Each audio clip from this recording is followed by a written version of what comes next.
The Rickey Smiley Morning Show. It's the front page news. It's what's trending now. A lot of stuff going on, y'all. The Elizabeth City, North Carolina sheriff deputies who shot and killed Andrew Brown Jr. last month will not face criminal charges.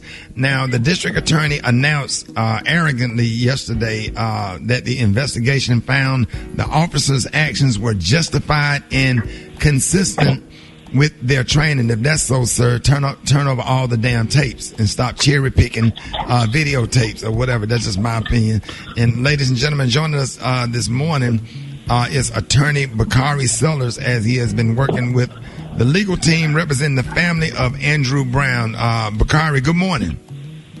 Good morning, my brother. Thank you for having me. And your intro was a whole sermon. That's what we were asking for. Release the tapes. Let everybody see the video. If it's justified, just let everybody see the video in the SDI report that was done. Yeah, and let them judge. You know, I'm talking about, man, can you make it make sense? You know, explain why the DA is, and he was very defensive yesterday and really, really arrogant. He wasn't really, seemed like he, even when they wrong, sometimes they can be at least sorry for the situation happened. He was just really arrogant. He said he don't care if that car was going forward, backwards, or sideways, or whatever. Like he just really all in,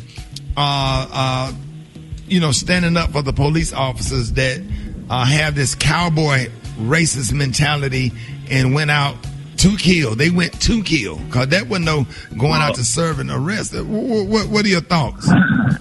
Well, first of all, the vehicle at no point was being used as a weapon.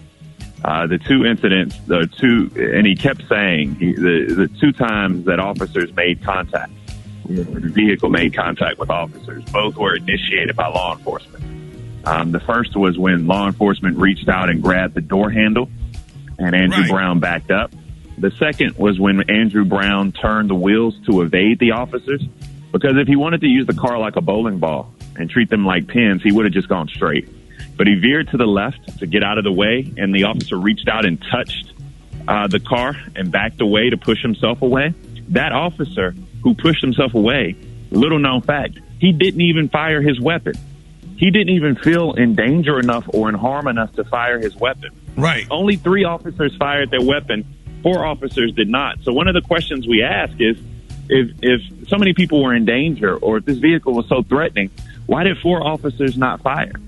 And if he was, and Bakari, if he was white, they would not have shot. How many damn videos we done seen white people chasing police officers with knives and guns and what's his name, went in there and killed all those people at that church in South Carolina and Charleston or whatever, and then he get taken to Burger King. When I tell you white privilege, it makes me angry, because if that dude was in that car, if he was white, they would not. And show me where they done shot. Show me anything where white police officers then shot in a car killing a white person for doing something. Show me one. Nope. Show me one. You won't see it. You won't see it. And they keep talking about retraining, Rickey.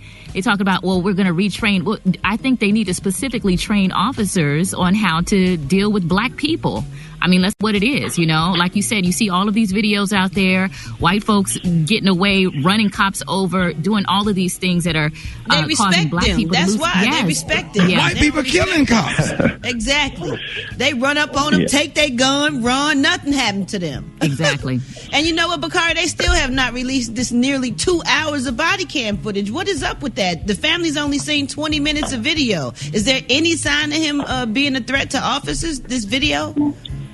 No, there's none. And, not only did they violate their policy, which is important to know, but they also shot into somebody else's house.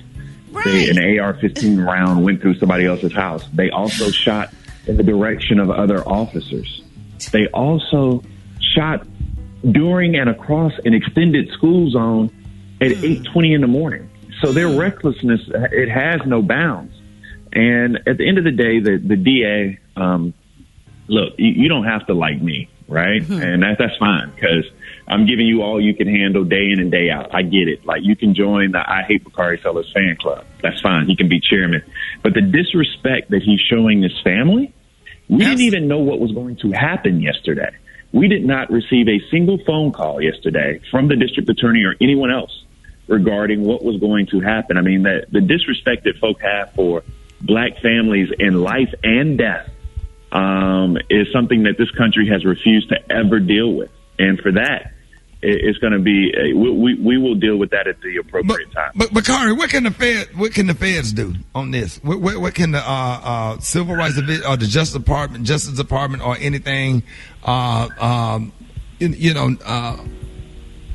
of the state government can do about this case? Well, we're hopeful we really are hopeful that the feds get involved, and we are. They're reviewing the case. It takes a while. We know it takes a while. But until then, we filed a petition yesterday asking for the videos to be released. We are asking for all the information to be released, and we're filing a federal lawsuit in the next 2 weeks.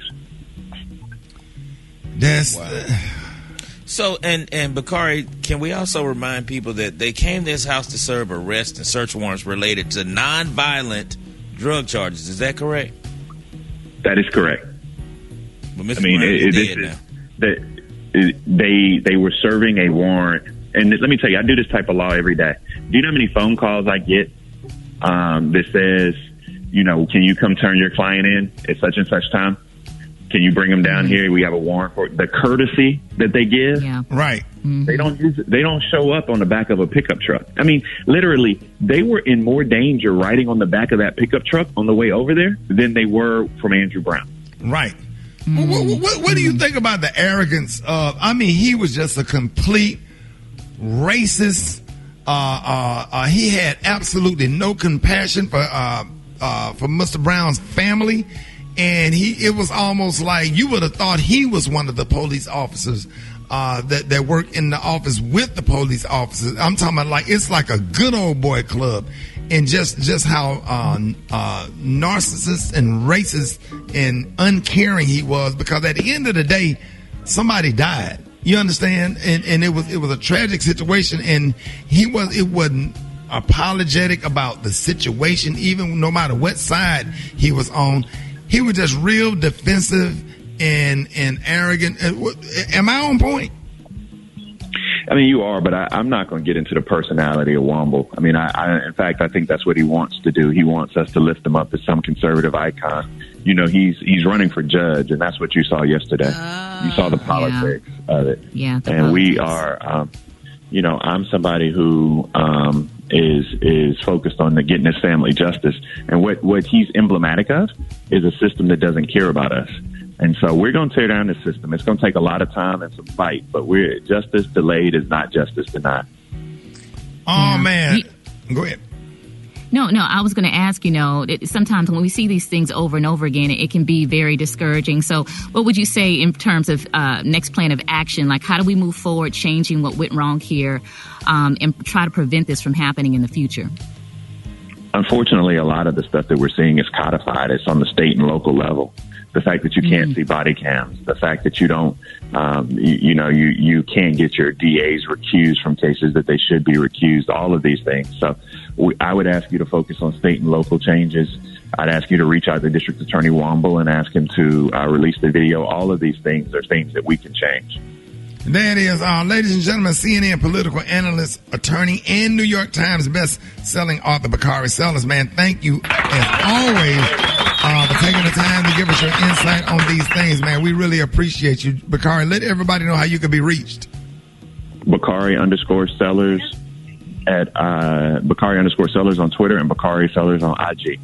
And there it is, y'all. Bakari Sellers, y'all. All right, y'all. More Rickey Smiley Morning Show coming up.